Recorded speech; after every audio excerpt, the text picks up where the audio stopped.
আচ্ছা, বয়কট যে ওয়ার্ডটা ইউজ হচ্ছে এটা আমি যতটুকু জানি এবং আমার টিম ম্যানেজমেন্ট এবং প্লেয়াররা এদের কারো পক্ষ থেকে বয়কট ওয়ার্ডটি যায়নি। প্লেয়াররা রেস্ট চেয়েছে যে আমাদের ম্যাচ আছে, আমরা খুব টাফ শিডিউলের ভিতর দিয়ে যাচ্ছিলাম। দ্যাটস ওয়াই তারা রেস্ট চেয়েছে, আমরা রেস্ট দিয়েছি। এর সাথে পেমেন্টের কোনো ইস্যু আসলে ছিল না। একদমই রং ইনফরমেশন। ওনার সবসময় অ্যাভেলেবেল।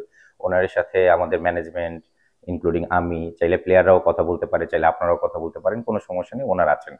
ওনারা এই মুহূর্তে ঢাকাতে আছেন, কালকে উনি আবার চিটং এ আসছেন। আরেকটা ইস্যু যেটা কি, এর মধ্যে এটা তো আপনার জানার কথা না অবশ্য। জি, জি।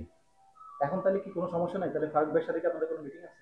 না, আমাকে বিসিবি থেকে আমাদের টিম ম্যানেজার অপি ভাইয়ের সাথে কথা হয়েছিল। বিলাস ভাই কল দিয়েছিল। বিলাস ভাইকেও আমি পুরো ব্যাপারটা ক্লিয়ার করেছি। তো বিলাস ভাই বলল, ভাই এটা তো খুবই লজিক্যাল পয়েন্ট। ওকে, অসুবিধা নেই। যদি আজকে প্রেসিডেন্ট সাহেব আসেন, আপনারা ওপেনলি প্লেয়ারদের সাথে নিয়ে আপনি নিজে থাকবেন, কথা বলবেন। প্রয়োজনে ওনারের সাথে আপনি ফোনে কথা বলে দিবেন। তো আমি বললাম, হোয়াই নট ভাইয়া, কোনো সমস্যা নেই, আপনি ডাকবেন, আমি চলে আসবো। সেই মিটিংটা কখন হবে? এটার টাইমটা আসলে এখন আমাকে জানায়নি, বাট আমরা সবাই হোটেলে আছি।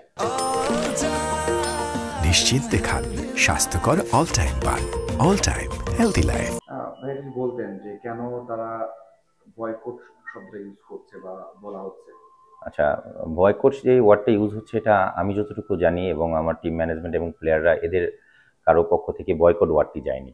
প্লেয়াররা রেস্ট চেয়েছে যে আমাদের ম্যাচ আছে, আমরা খুব টাফ শিডিউলের ভিতর দিয়ে যাচ্ছিলাম। দ্যাটস ওয়াই তারা রেস্ট চেয়েছে, আমরা রেস্ট দিয়েছি। এর সাথে পেমেন্টের কোনো ইস্যু আসলে ছিল না।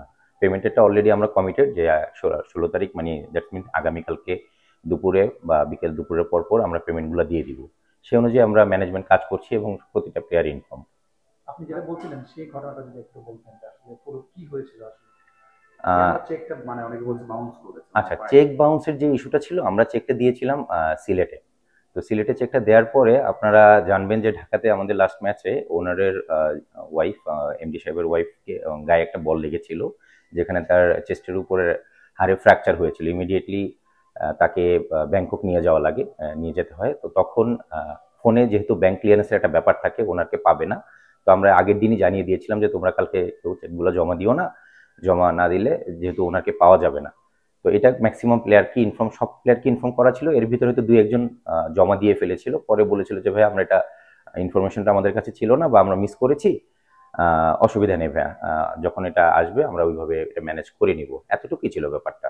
বাট সবার কাছে চেক দেওয়া আছে 25%-এর। আর এখানে ফরেন প্লেয়ার এবং ফরেন যে ম্যানেজমেন্ট আমাদের আছে, কোচিং স্টাফ, সবারই 25% আমাদেরকে পেমেন্ট অলরেডি আমরা করে ফেলেছি।